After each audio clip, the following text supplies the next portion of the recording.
London is burning, the trains have stopped, and while the city chokes on smoke, a hero gets fired for doing the one thing the police seemingly couldn't do.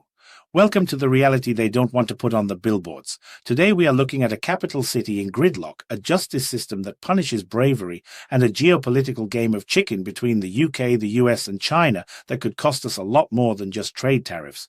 We've got the Doomsday clock ticking down, loose rockets falling from the sky, and a virus in India that the media is itching to panic over. But don't go anywhere, because the most twisted part of today's story, a literal hunt for gold amidst the economic rubble, is waiting for you at the very end. Before we dive into this mess, I need to ask you for something. We are living in an era of manufactured consent and lazy journalism. My team and I, we spend hours combing through the fine print, verifying the facts, and connecting the dots so you don't have to be fed lies. It is hard, exhausting work. If you value integrity over the narrative, please like this video, subscribe, and if you can, consider supporting us through YouTube Super Thanks or a sponsorship. It keeps the lights on and keeps the truth loud. And trust me, you are going to want to hear the final segment today. It's the only silver lining in a very dark cloud. It started this morning with a spark. Literally. London woke up to chaos. A massive fire tore through a commercial building in Chalkfarm, right next to the railway tracks. Now, this isn't just a local news story about a burning building. This is a story about how fragile our system really is. Flames engulfed the structure, 70 firefighters, 10 engines, all scrambling to contain a disaster that managed to paralyze the entire network. If you were trying to get out of Euston or moving between Watford Junction and the city, you were out of luck. Avanti West Coast, London Northwestern, everything grounded. Birmingham, Manchester, Liverpool, Glasgow, all cut off because of a single point of failure. Thankfully, nobody was hurt in the blaze, but the chaos it caused exposes just how thin the line is between order and total gridlock in this city.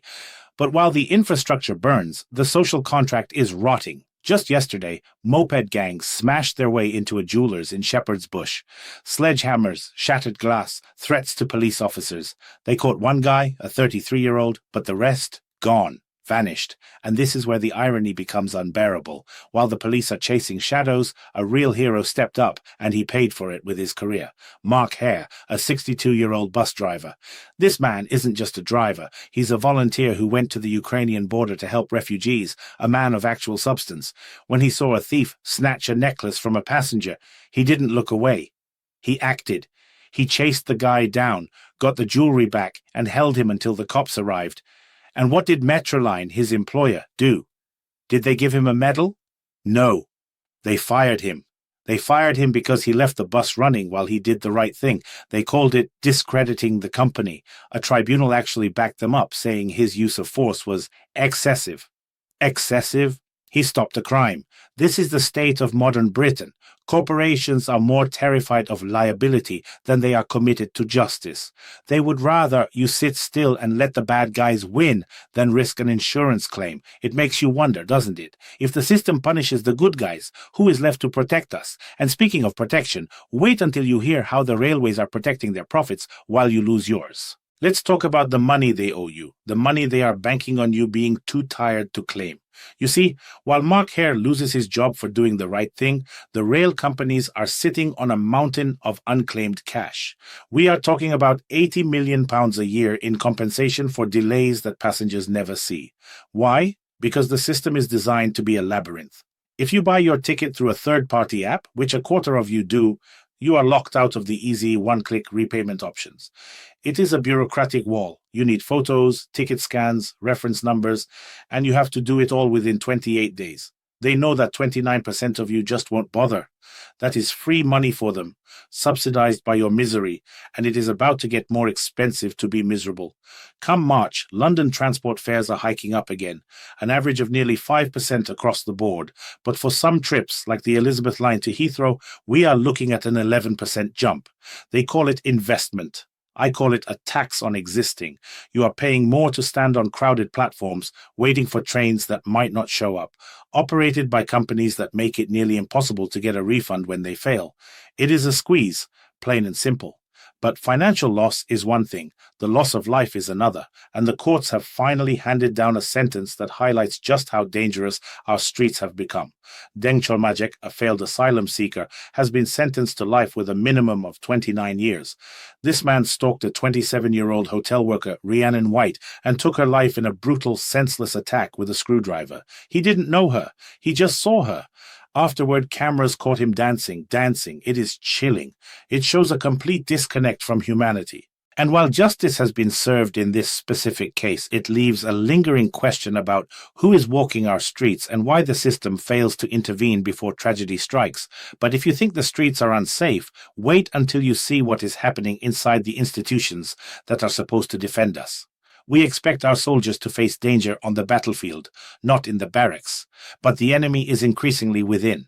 The military court is finally moving against two senior officers, a major and a colonel, regarding the tragic death of Gunner Jaisley Beck. She was 19 years old. She took her own life because the people in charge, the people whose sole job is to maintain discipline and morale, ignored her pleas.